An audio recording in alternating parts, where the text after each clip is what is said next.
안녕하세요. 최근에 정말 뜨거웠던 이슈죠. 일론 머스크하고 도널드 트럼프 전 대통령. 네, 맞습니다. 두 사람 사이에 좀 격한 말들이 오고 갔어요. 그 여파가 바로 그냥 시장으로 연결되더라고요. 테슬라 주가가 하루 만에 14%. 이게 엄청난 거잖아요. 그렇죠. 시가총액으로 따지면 어마어마한 금액이 증발한 셈이니까요. 투자자들 입장에서는 정말 가슴 철렁한 순간이었을 겁니다. 네. 그래서 오늘 저희가 이 문제 좀 깊이 파헤쳐 보려고 합니다. 도대체 왜 이런 일이 벌어졌고, 이게 테슬라한테는 구체적으로 어떤 의미가 있는지, 그리고 앞으로는 또 어떻게 될지, 뭐 이런 것들이요. 네, 좋습니다. 이게 단순히 두 인물 간의 설전을 넘어서 정치와 기술 기업, 특히 테슬라 같은 혁신 기업의 미래가 어떻게 얽혀 돌아가는지 볼 수 있는 아주 흥미로운 사례거든요. 맞아요. 그래서 오늘 저희의 목표는 이 복잡한 상황의 핵심을 여러분께서 딱 잡으실 수 있도록 돕는 겁니다. 정치와 기술 거물의 관계, 또 테슬라가 실제로 마주한 위험 요인들, 그리고 이런 단기적인 혼란 너머에 있는 장기적인 가능성까지 좀 균형 잡힌 시각으로 살펴보겠습니다. 네, 단기적인 뉴스에 휘둘리기보다는 큰 그림을 볼 필요가 있겠죠. 자, 그럼 먼저 이 갈등 어디서부터 시작된 건가요? 그 시작은 일론 머스크가 트럼프 전 대통령 시절의 정책, 구체적으로는 감세 정책하고 지출 법안에 대해서 비판적인 목소리를 내면서부터였어요. 아, 공개적으로 비판을 한 거군요. 네, 그러니까 트럼프 전 대통령 입장에서는 이게 좀 불쾌하게 들렸겠죠. 그래서 상당히 강하게 맞받아쳤습니다. 그냥 불쾌감 표시 정도가 아니라 상당히 구체적인 위협까지 언급했던 걸로 기억하는데요. 중단할 수도 있다, 이런 뉘앙스로 이야기를 했죠. 그러면서 사실상 관계 끝났다, 이렇게 선언을 해버린 겁니다. 와, 이게 그냥 개인적인 감정 싸움을 넘어서는 거네요. 전직 대통령이 그것도 유력 대선 수자일 수도 있는 인물이 특정 기업을 콕 집어서 저렇게 얘기한다는 게 그렇죠. 이게 바로 정치적 영향력이라는 게 기업 활동에 얼마나 민감하게 작용할 수 있는지를 보여주는 사례라고 할 수 있습니다. 특히 스페이스X 같은 경우는 정부 계약이 상당히 중요하잖아요. 네, 나사 계약도 그렇고 국방 관련 계약도 있을 테고요. 네, 테슬라도 전기차 보조금이나 규제 같은 부분에서 정부 정책이랑 굉장히 밀접하고요. 그러니까 이게 단순한 말싸움으로 치부하기에는 그 파급력이 너무 클 수 있다는 거죠. 그 파급력이 즉각적으로 나타난 게 바로 주식 시장이었고요. 말씀하신 대로 14% 가까이 폭락했으니까요. 네, 하루 만에 그 정도 빠진 건 정말 이례적인 일입니다. 시가총액도 엄청나게 줄었고요. 당연히 주주들 사이에서는 불안감이 확 커질 수밖에 없었죠. 그 불안감, 단순히 기분 탓이 아니라 실제적인 근거가 있다는 말씀이시죠? 그럼요. 충분히 근거가 있습니다. 아까 잠깐 언급했지만 테슬라 사업 모델 자체가 정부 정책에 대한 의존도가 꽤 높거든요. 예를 들면 어떤 것들이 있을까요? 가장 대표적인 게 전기차 구매 보조금이죠. 이게 있고 없고에 따라서 소비자들이 느끼는 가격 부담이 확 달라지니까요. 또 자율주행 기술 관련 규제도 중요합니다. 정부가 얼마나 우호적인 환경을 만들어주느냐 혹은 얼마나 엄격하게 규제하느냐에 따라서 기술 상용화 속도나 방향이 크게 달라질 수 있거든요. 용화가 테슬라의 미래 가치의 핵심적인 부분이니까요. 맞습니다. 그리고 또 하나 중요한 게 탄소 배출권 거래예요. 테슬라는 전기차만 생산하니까 배출권이 남잖아요. 이걸 다른 내연기관차 회사들한테 팔아서 수익을 내는 구조인데 이것도 정부의 환경 규제 정책에 따라 규모가 달라질 수 있습니다. 그러니까 이런 여러 가지 면에서 전직 대통령과의 관계가 틀어진다는 건 직접적인 사업 리스크로 연결될 수 있다는 거군요. 네, 시장은 그렇게 받아들인 거죠. 게다가 이게 테슬라만의 문제냐 하면 그렇지도 않다는 겁니다. 스페이스X는 아까 말씀드렸고 XAI라든지 다른 머스크 관련 기업들도 정부와의 관계가 중요할 수 있거든요.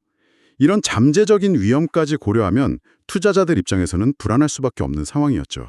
그런데요, 이런 정치적인 문제 말고도 최근 테슬라를 둘러싼 불안 요인이 또 있지 않습니까? 바로 그 로보택시 출시 관련해서요. 아, 네. 맞습니다. 로보택시.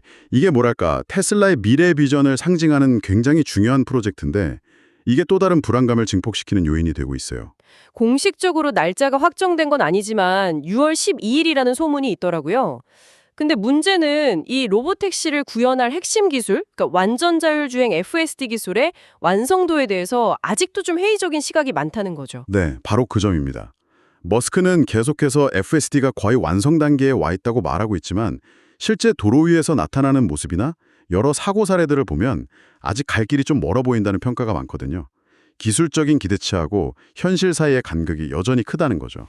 규제 당국의 움직임도 심상치 않은 것 같고요. 맞아요. 이미 미국 도로교통안전국 NHTSA라고 하죠.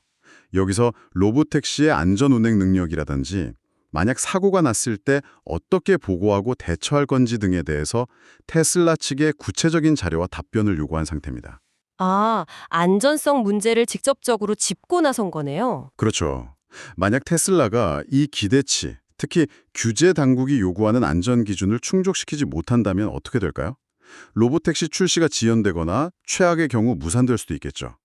이건 단순히 신사업 하나가 늦어지는 문제를 넘어서 테슬라라는 브랜드 전체의 신뢰도에 큰 타격을 줄 수 있습니다. 기술 기업한테는 기술에 대한 신뢰가 생명인데 말이죠. 네, 바로 그 기술적 불확실성이 지금 이 트럼프 전 대통령과의 정치적 갈등이라는 악재와 맞물리면서 뭐랄까 시너지 효과처럼 우려를 더 키우고 있는 형국이라고 볼 수 있습니다. 들어보니까 정말 단기적으로는 악재가 겹친 상황처럼 보이는데요. 그런데 또 시장의 모든 전문가가 다 그렇게 비관적으로만 보는 건 아니더라고요. 네, 맞습니다. 여기서 또 아주 흥미로운 지점이 나오는데요. 이런 우려와는 정반대의 시각을 가진 전문가들도 꽤 있다는 겁니다. 예를 들면 어떤 분들이죠? 뭐 월가에서 이름이 꽤 알려진 분석가들이죠. 펀드 스트레스의 톰 리라든지 웨드부시 증권의 댄 아이브스 같은 사람들이 대표적입니다. 아, 댄 아이브스.